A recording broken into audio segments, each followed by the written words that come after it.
Guys, welcome back. It's been a really shop noises.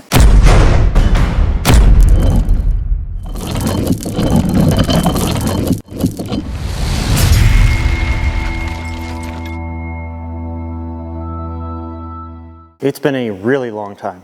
We have been absurdly busy and our toys have been neglected. And by that I mean not touched at all. We're back at the shop and we got a lot of projects.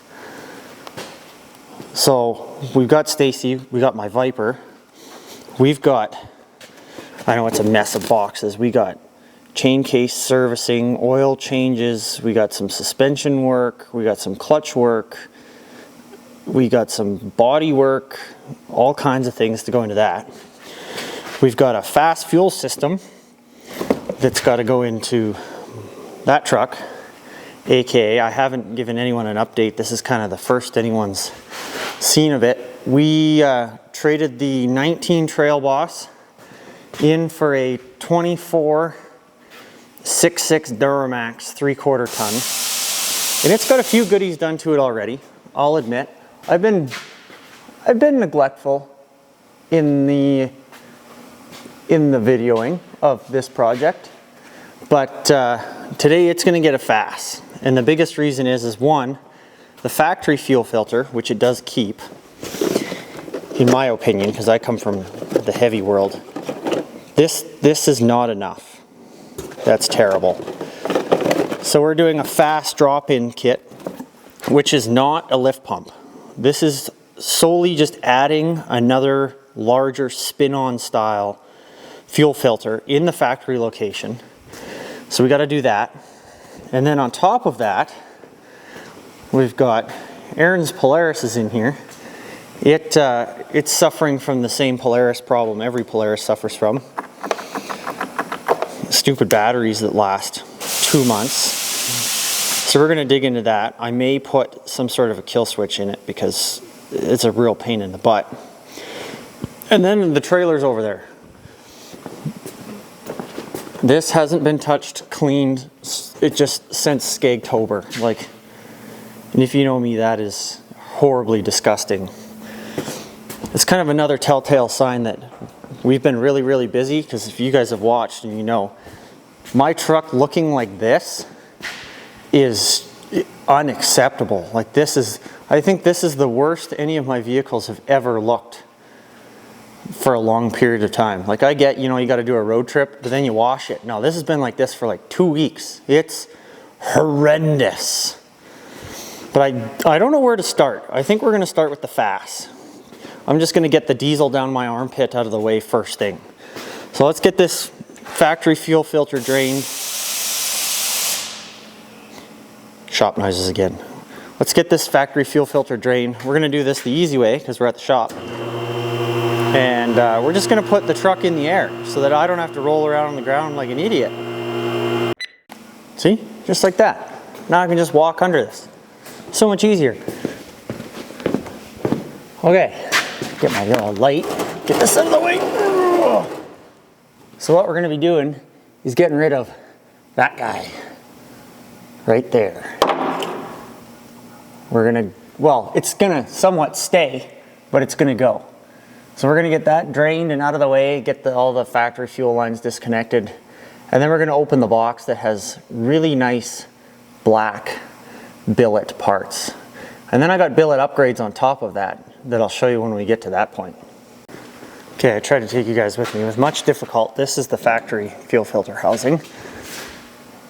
That guy there, which my light is stuck under the thing, is the little cartridge. Threads in here. Little sensor in the top is your water and the fuel sensor, and then there's also a little heater, inline heater. And it goes way up in this, let me get under there. It goes way up in this arrogant little hole. And what we're going to do is take that plastic, what I think is inadequate, and we're going to add nice midnight edition billet FASS, which is going to add this spin on, like so. And then in here is where the factory filter is going to go in conjunction with another one. And the other big thing that this helps do is It seems weird to say, but it helps filter air. Air bubbles in high pressure fuel systems like this, like wide open throttle is going to be 35,000 plus PSI. Air bubbles are like little mini explosions and they'll just eat away at your injectors. Not good.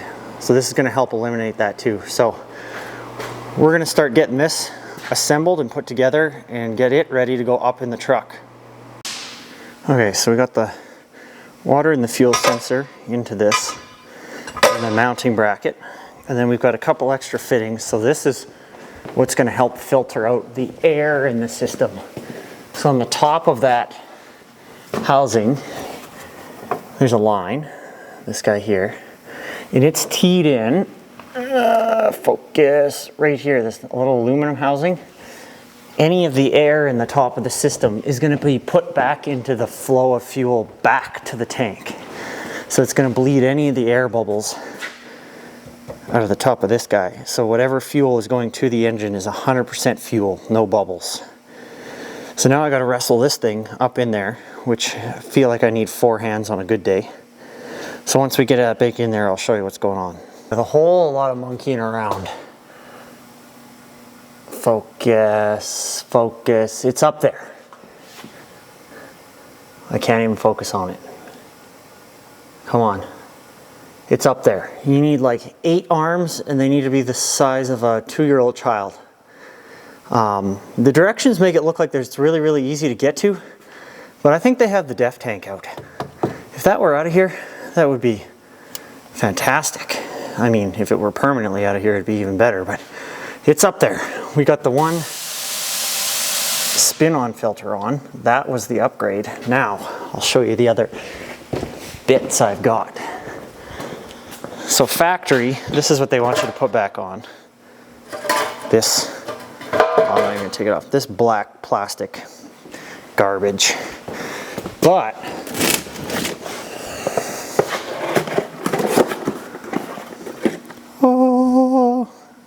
billet. So this is what's going to hold our new cartridge filter. So we'll get that on system bled and we'll check and see if there's any leaks. Okay, just like that. Move all this junk out of the way. Dual filter setup. Billet cap, fast fuel air water separator. Now we just got to turn the key on, pressure it up, and make sure it doesn't puke diesel everywhere, because that's par for the course. If you deal with diesel, you're going to leak it everywhere. So let's see what happens. A moment of truth. Put you guys down here. Fingers crossed. Oh!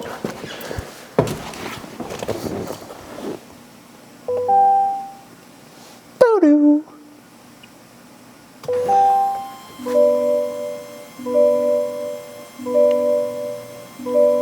I don't hear leaking yet.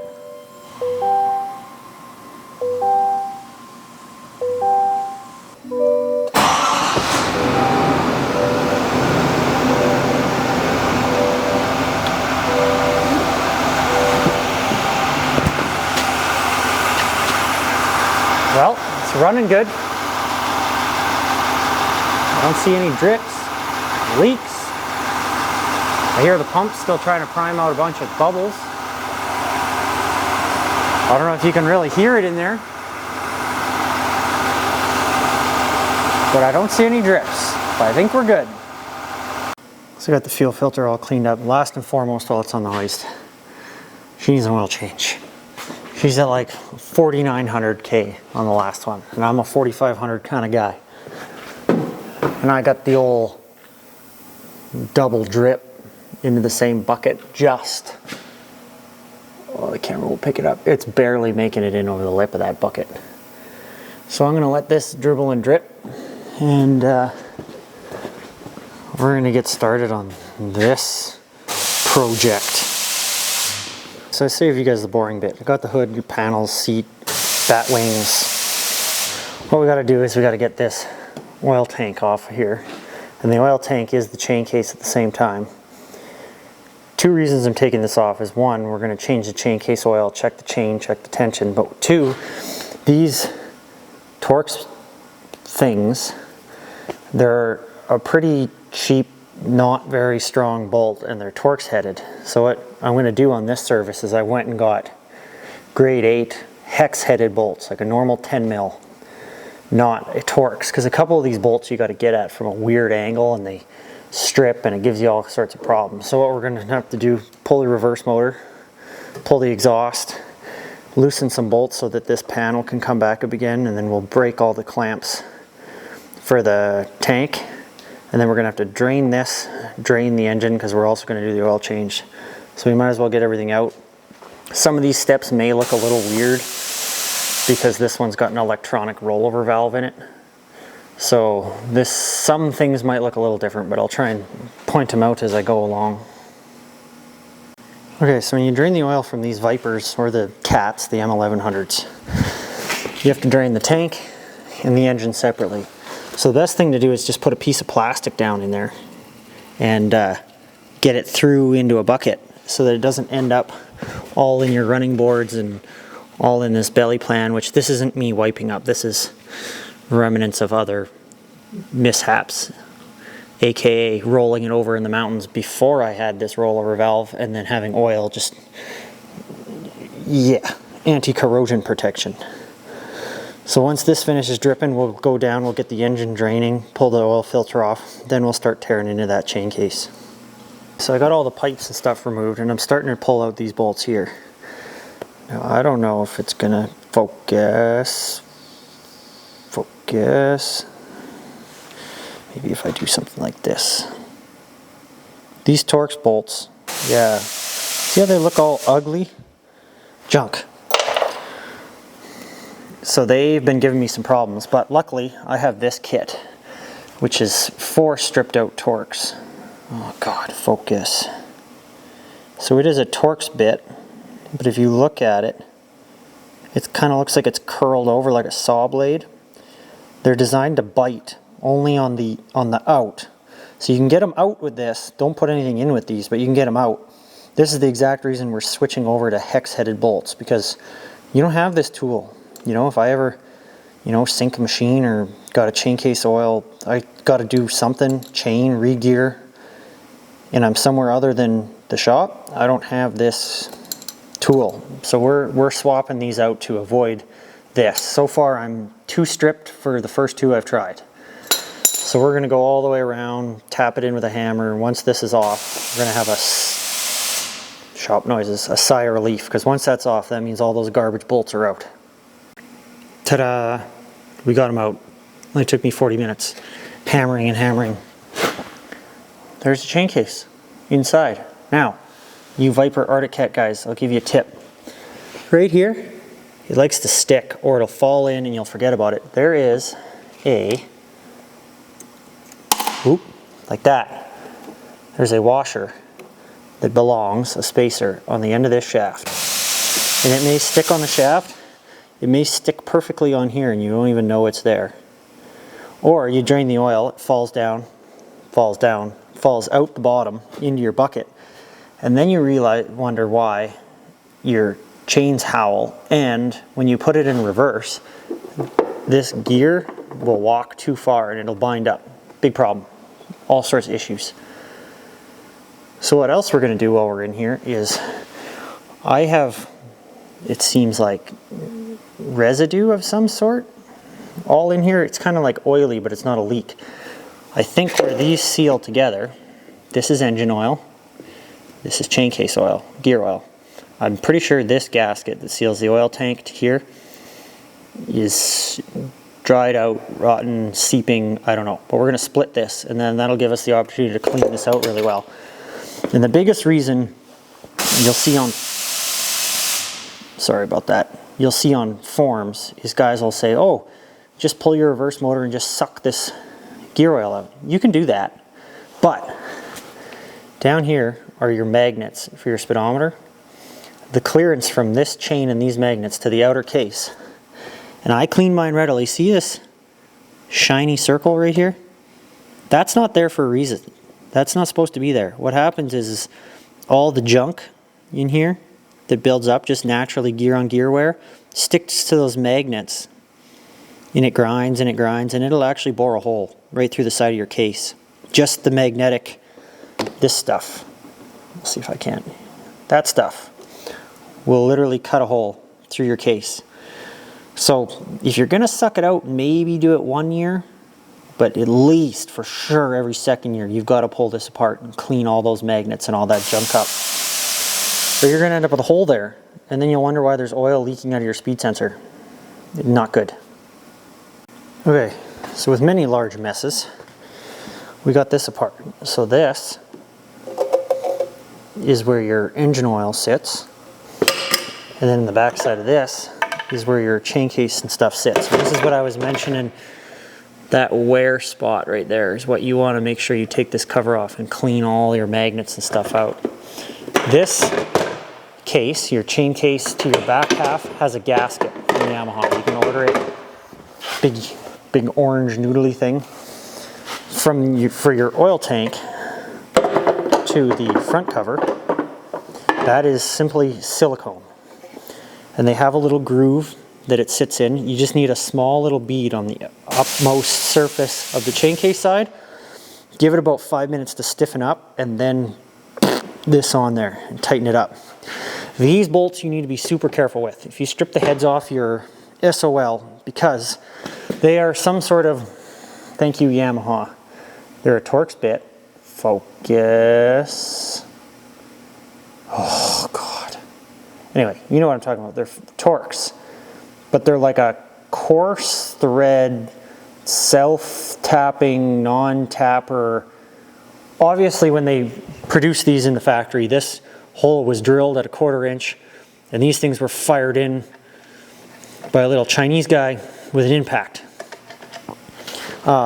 So it's not like you can just tap or drill or whatever, because they don't give you a lot of meat to work with. So be very genteel. And that being said, we're also going to do spark plugs in this. So if you are doing this job and going to do spark plugs, leave this off, because you need to get your mandible through this hole. And when this is all together, this exhaust gets all pushed up and there's a bunch of harnesses. Do it now while you've got all the open room. But yeah, this little hole right here is all we've got to work with to pull these. Come on. Oh, ow.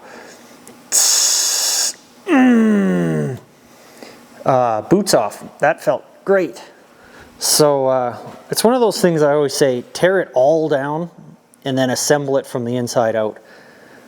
And standing here looking at this, my God, have I got a disaster going. The oil change is still going on this. I figured I'd just let this drip all day. Is it finished dripping? Nope, still dripping.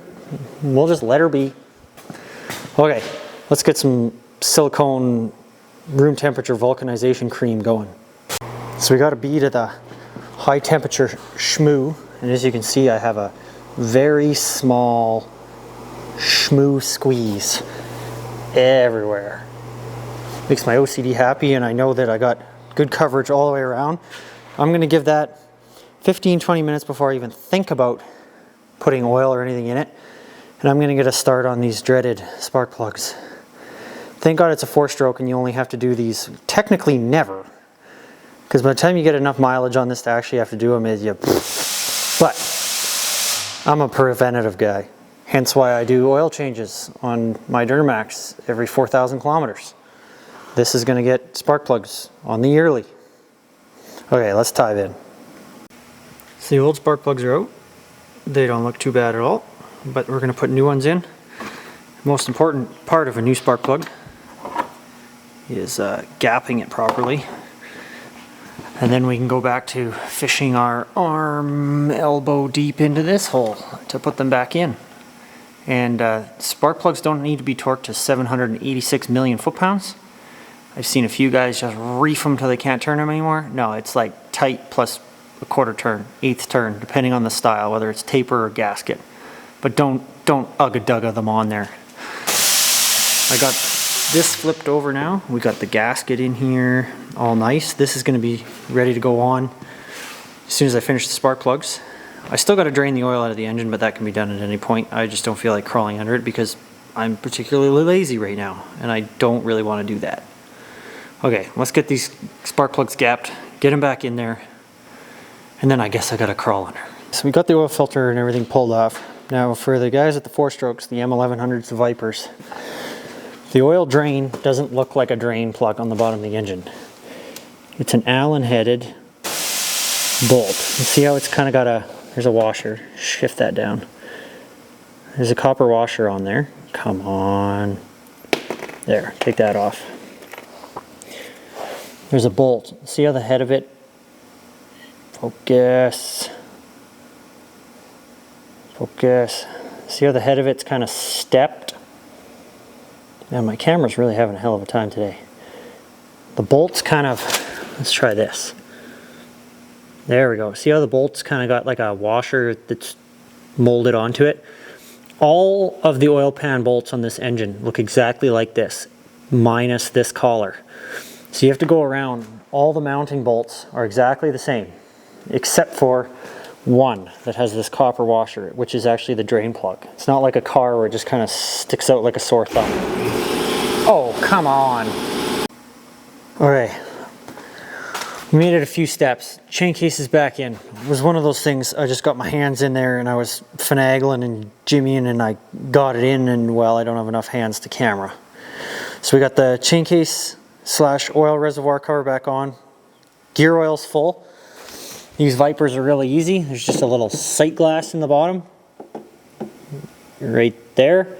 I usually fill it to about 3/4, kind of 7/8 of the way up so you can see the level at the top. Got the first 4 liters of engine oil in there. We got to get the exhaust and the hood and stuff back on so we can fire it up so the oil can get from there to there, so we can check the oil level in here and make sure it's right. Spark plugs are in. Trying to think what else we got in these. That's spare parts. Spare. So we got a new belt, mountain clutching. Oh, I'm going to need that. That's the new gasket for the exhaust. Yep. And then we just got a bunch of suspension bump stops, which should be real easy. And then I think this one's done. I got oil in the Duramax, fired it up. It's good to go. And then I think we'll be back tomorrow, but it's just a bunch of washing. You guys don't need to see that. So let's get this back to a state in which we can fire it up. Okay, we got this ran. Fuel's all bled, running, warmed up, oil's topped off. That one's ran, oil's all bled, fuel's bled, running good. Next step is we got some bump stops. And way back yonder, this took a serious whoop-ha! So that's, get rid of that. So we got new ones. They're gonna go in. They just go around the rail and then this tiny hole. There's some little pins right here. Oop. We got some little pins with just some little push lock washers. Those go on there, just a set of channel locks. I'll finagle and fight those in there, and then we'll start the back ones. So just finished getting all the tools cleaned up. This thing's just about done, other than it needs a good drive and a double check of its fluids and a good wipe down, clean, polish. That's not clicked in. There we go. This thing's all running. Oil change is done, FASS is in. I said I'd show you guys. Things have been so crazy busy that I haven't been able to take the time to actually do this on video. It was kind of like, I got an hour here, I got an hour there, rush, get things in. So, like I said, this is our brand new 2024 Silverado 3/4 ton L5P Duramax.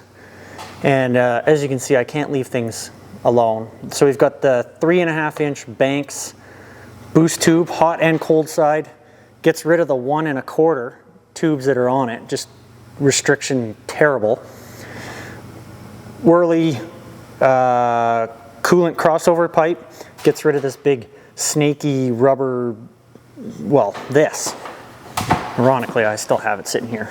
Gets rid of this big wiggly thing, which is really prone to rubbing on the side of the battery because the hose is too long. And then we've got the intake tube, 4.5 inch over the 3 inch from factory. And the biggest thing this does is it gets rid of, there's a big resonator that goes in here. This gives you more of that whoo noise, which if you have a turbo, you want to hear it. We've added the Banks intake horn, which again just eliminates a whole bunch of restrictions adds a little bit of noise and way more bottom end feel. You get a lot more response, a lot more torque in the bottom end, and it doesn't feel like you've got turbo lag, which these trucks didn't have from factory. They're kind of an animal when it comes to power, but more is always better. And then buried down in there through the wheel well, we have a FASS EGR filter, which is kind of like putting a catalytic converter in line with your EGR to help keep all the black soot and junk out of the intake. And then that also being said is we've got the Banks MAP and MAF sensor spacers, so that just keeps the sensor out of the flow of air. So when it is in EGR, these sensors are known for getting just black and caked up, and then your truck's fuel mileage goes all to, and then it starts running an idling terrible. And sometimes if it gets, you let it go bad enough, it won't start, and you get check engine lights and yada yada yada. So those, if you don't put the spacers in, I recommend, every oil change, pop them out, clean them with some mass airflow sensor cleaner, because it'll make a massive difference. And then, as you guys know, we installed the fast fuel system on it today. Of course, the factory tires got garbaged at 100 kilometers. We put the good old Cooper ST Maxes. I've put these on every truck I own. We've got the Edge CTS3. That's just a monitor, so I can see EGTs, boost, just all the information you want to see on a daily basis, just to make sure you're not doing anything weird. And then for you Duramax guys that pull a lot, you need some sort of heat shield on your flaps, because the old exhaust tip points straight at the flap.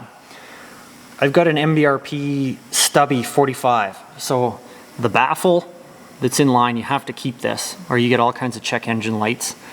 It goes basically over the existing tip, but it kicks it out at a 45. So my exhaust now comes out like this. It doesn't melt trailers and whatever's behind you, instead of like this, and makes this flap skookin' hot. We had to get the upgraded new BW hitch. We needed an 8-inch drop over a 4-inch drop for my old truck, because, well, Duramax things, they're way taller. And then, of course, our friends over at Perfection Paint and Body rolled it off the lot, and immediately front bumpers, rockers, lower doors, box liner, rear bumpers, all Linexed, because I like my trucks looking clean all the time. And then just for that little accent, because I liked it on my Trail Boss, we took the tow hooks, got those powder coated. They're red. So yeah, that's where we're at now.